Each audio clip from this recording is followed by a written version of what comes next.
నమస్కారం ఎమ్మెల్సీ గారు. నమస్తే. మీరు మార్చి 2వ వారంలో కాకతీయ యూనివర్సిటీ సందర్శించారు, అవునా? అవును. అప్పుడు మీరు కేయూ విద్యార్థులు కొన్ని హామీలు ఇచ్చారు. ఆ హామీల్లో మీరు ఎంతవరకు ఇప్పటివరకు ఈ టైం గ్యాప్ లో నెరవేర్చారు చెప్పగలరా? రైట్. నేను కాకతీయ యూనివర్సిటీలో విద్యార్థి సంఘాలందరినీ పిలిచినటువంటి సందర్భంలో ఆ రోజు చెప్పిన శాసన మండలి శాసనసభ ప్రారంభం కాబోతా ఉంది. ఈ సభ దృష్టికి తీసుకుపోవడానికి మీ సమస్యలు ఏంటియో చెప్పండి అని చెప్పి ఆ రోజు వీళ్ళందరూ ఇచ్చినటువంటి నోట్స్ అన్ని నోట్ చేసుకోవడం జరిగింది. వీళ్ళు ఇచ్చినటువంటి ప్రతి అంశాన్ని పిటిషన్ రూపంలో శాసన మండలి సమావేశం ముందు ప్రవేశపెట్టడం జరిగింది. అందులో 1-2 అంశాలను నేను అక్కడ ప్రస్తావించడం జరిగింది. ఎమ్మెల్సీకి ఇప్పుడు నేను ఎమ్మెల్సీని, వాస్తవానికి ఎమ్మెల్సీలకు కనీసం 10 కోట్ల రూపాయల ఫండ్ గతంలో ఉండేది. కానీ రేవంత్ రెడ్డి వచ్చిన తర్వాత అసలు ఎమ్మెల్సీలకు 1 రూపాయి ఫండ్ లేకుండా ఎత్తేసిండు. పైగా కాకతీయ యూనివర్సిటీలో కబ్జాలు అవుతా ఉన్నాయి, ఫ్యాకల్టీ లేదు, కాకతీయ యూనివర్సిటీలో విద్యా వ్యవస్థ ప్రమాదాలు పడిపోతున్నాయి అనేటువంటి అంశంలో ఈ అంశాన్ని శాసన మండలి దృష్టికి తీసుకుపోయినా ఆ వీడియో ఉందా సార్? ప్లే చేయగలరా? మీరు అడిగిన దానికి ప్లే చేయండి. మీరు శాసన మండలిలో అడిగారు అన్నారు కదా, అవును. ఆ వీడియో ప్లే చేయగలరా? ప్లే చేయి. ఓకే. మల్లన్న గారు, అంతలోపు Mallanna garu, yes, right to recall అనేది మీ కళ. అధికారంలో లేని పార్టీగా దాన్ని ఎలా సాధిస్తారని అనుకుంటున్నారు? ఎలా యూత్ మిమ్మల్ని ఆ విషయంలో నమ్మాలి? ఇప్పుడు ఇక్కడ ఉన్నటువంటి వాళ్ళు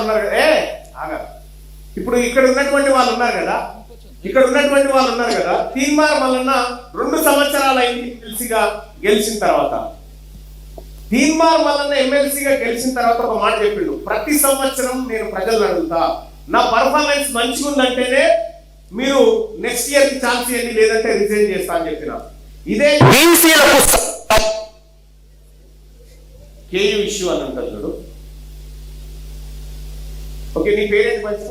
నా పేరు Bharatiya, Kakatiya university political science student ని.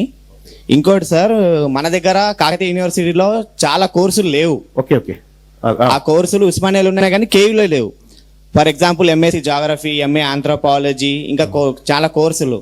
ఆ కోర్సులు కేయూలో ప్రవేశపెట్టాలా, కేయూలో ప్రవేశపెట్టాలా. దాన్ని మీరు శాసనమండలిలో ముఖ్యమంత్రిని అడుగుతారా? అది మీ వరకు పవర్ ఉంది కాబట్టి దాన్ని ఉపయోగించి మీరు చేస్తారని అనుకుంటున్నాను. రెండవది, సెల్ఫ్ ఫైనాన్స్ కోర్సులు ఉన్నాయి చాలా వరకు. ఆ సెల్ఫ్ ఫైనాన్స్ కోర్సులు రెగ్యులర్ కోర్స్ గా మార్చాలా. రెండోది స్పోర్ట్స్, అసలు కేయూలో స్పోర్ట్స్ అసలు ఏం లేనే లేదు, శూన్యం. ఇది వాస్తవం. ఎందుకంటే ఇదే కాకతీయ యూనివర్సిటీలో నేను బీపీడీ చదువుకున్నా, బ్యాచిలర్ ఆఫ్ ఫిజికల్ ఎడ్యుకేషన్ ఇక్కడే చదువుకున్నా. ఏమీ ఉండదు. స్పోర్ట్స్ అయితే సర్వనాశనం అయిపోయింది. మొన్న ఫిఫా వరల్డ్ కప్ అయింది కదా, ఫిఫా వరల్డ్ కప్ లో భారతదేశం టీం ఉందా? ఎన్నెళ్ళ అయినా తెలుసా మన టీం లేక? 30-40 ఏళ్ళ మన ఫుట్బాల్ టీము లేక క్వాలిఫై అయితలేదు. మనం కేవలం మన యూత్నంతా ఏం చేస్తారంటే, కరెక్ట్గా మిమ్మల్ని అందరినీ పాలిటిక్స్ వైపు చూపించకుండా ఏం చేస్తారు తెలుసా? కరెక్ట్గా ఈ యూత్నంతా ఐపీఎల్ ఎన్ని రోజులు నడుస్తుంది? 2 నెలలు నడుస్తుంది ఐపీఎల్. 2 నెలలు ఐపీఎల్ అయిపోగానే మళ్ళీ ఏమవుతుంది? ప్రో కబడ్డీ అని వస్తుంది. ప్రో కబడ్డీ అయిపోయిన తర్వాత గణేష్ పండుగ, మళ్ళీ 1 నెల రోజులు మనం గణపతులను పెట్టుకోవాలి, భజనలు చేయాలి, గణపతుల దగ్గర ఉండాలి. అదే అయిపోగానే దుర్గామాత, అదే అయిపోగానే అయ్యప్ప మాలలు. ఈ అదంతా మనకి ఇదే అయిపోయి రాజకీయాలు ఎందుకు చూస్తాం మనం? ఆ పరిస్థితి లేకుండే. కాకతీయ యూనివర్సిటీలో ప్రతి సభ ప్రారంభానికి ముందు నేను ఒక సమూహాన్ని ఖచ్చితంగా కలిసి వాళ్ళ సమస్యలు ఏందో విని సభ ముందుకు తీసుకుపోతా. కాకతీయ యూనివర్సిటీలో ఆ తమ్ముళ్ళు పాపం వాళ్ళందరూ కూడా చాలా సమస్యలు నా దృష్టికి తీసుకొచ్చినారు. నేను సభ ముందు పెడితే అందులో ఏ ఒక్క ప్రశ్నకు ఇప్పటిదాకా ఈ ప్రభుత్వం సమాధానం చెప్పలే. ప్రభుత్వం. మీకు యూట్యూబ్లో నేను శాసన మండలిలో కాకతీయ యూనివర్సిటీ గురించి మాట్లాడినటువంటి వీడియో ఉంటది, జస్ట్ మీరు సెర్చ్ చేసి ఇదో.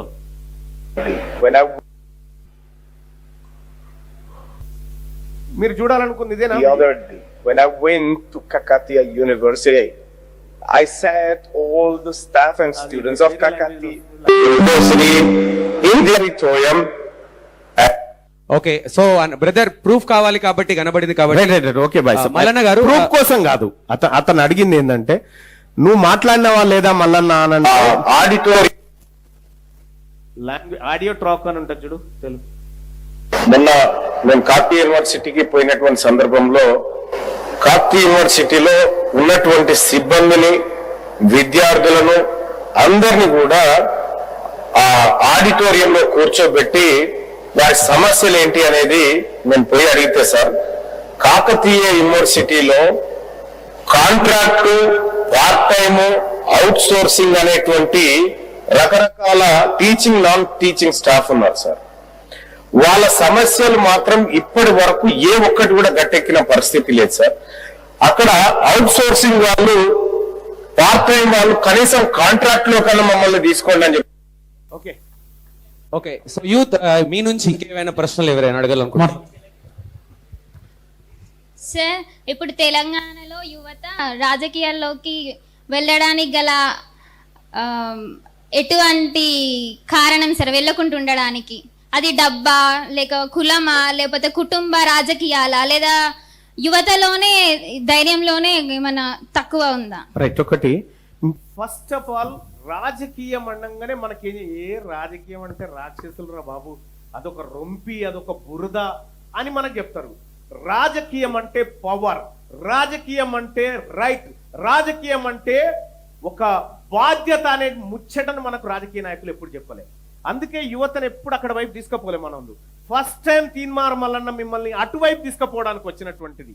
సో కాబట్టి రాజకీయం అనేది రాజకీయం చేయకపోతే నువ్వు ఏమీ సాధించలేవు ఈ దేశంలో. ఏమంటే ఏం సాధించలేవు. నీకు మొన్న న్యూయార్క్ లో ఎన్నికలు జరిగిన ఎరికేనా? ఒక అబ్బాయి జమ్దాని అని చెప్పి ఒక అబ్బాయి ఫ్లక్కార్డ్ పట్టుకొని ఇట్లనే తిరిగిండు న్యూయార్క్ స్ట్రీట్ల పొంటి తిరిగి, నాకు ఓటేసి చూడండి మీకు మార్పు తెస్తా అన్నట్టు. ఆయన మొత్తం స్ట్రీట్లంటి తిరుగుతా ఉంటే ఎవడు పట్టించుకోలే, ఆయన పిచ్చోడు అనుకోరు.